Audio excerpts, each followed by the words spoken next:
ನನ್ನ ತಂದೆ ಹೆಸರು ಈಶ್ವರಪ್ಪ. ನಾನು ಓದುತ್ತಿರುವುದು ಇವಾಗ SSPU ಕಾಲೇಜು ಕೋಳ್ಳದಲ್ಲಿ. ನಾನು ಇವಾಗ ಸೆಕೆಂಡ್ PUC ಅಲ್ಲಿ ಓದುತ್ತಿದ್ದೇನೆ. ನಮ್ಮ ಗುರುಗಳಾದ ಮುರಳೀಗುಂಡದಾಸರ್ ಅವರು ಸಾಹಿತ್ಯದ ಕನ್ನಡ ಸಾಹಿತ್ಯ ಅಂದರೆ ಸೇಡಂ ತಾಲೂಕಿನಲ್ಲಿ ಸೇಡಂ ದರ್ಶನ ಬಗ್ಗೆ ಒಂದು ಬುಕ್ ಅನ್ನು ಬರೆದಿದ್ದಾರೆ. ಅವರು ಸ್ವಾಮಿ ಮನೆ ಎಂಬ ಒಂದು ಬುಕ್ ಅನ್ನು ರಚನೆ ಮಾಡಿದ್ದಾರೆ. ಅವರು ಎದುರುಗಡೆ ನನಗೆ ಒಂದು ಅವಕಾಶವನ್ನು ಸಿಕ್ಕಿದೆ ಕವನ ವಾಚನ ಮಾಡಲು. ನಾನಿವಾಗ ಕವನ ವಾಚನ ಮಾಡಲು ಇಷ್ಟಪಡುತ್ತೇನೆ. GH ಶಿವರಪ್ಪ ಅವರು ಬರೆದಿರುವ ಎದೆ ತುಂಬಿ ಆಡಿದ ಎಂಬ ಕವನ ಸಂಕಲನದಿಂದ ಸಂಕಲ್ಪ ಗೀತೆ ಎಂಬ ಭಾಗವನ್ನು ಗುರುಗಳ ಮುಂದೆ ವಾಚನ ಮಾಡಲು ಇಷ್ಟಪಡುತ್ತೇನೆ. ಸುತ್ತಲೂ ಕವಿಯುವ ಕತ್ತಲೆಯೊಳಗೆ ಪ್ರೀತಿಯ ಹಣತೆ ಹಚ್ಚೋಣ.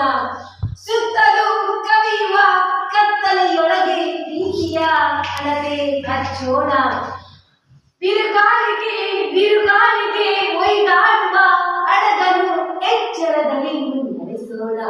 ಬಿರುಗಾಳಿಗೆ ಒಯ್ದಾಡುವ ಹಡಗನ್ನು ಎಚ್ಚರದಲ್ಲಿ ಮುನ್ನಡೆಸೋಣ. ಸುತ್ತಲೂ ಕವಿಯುವ ಕತ್ತಲೆಯೊಳಗೆ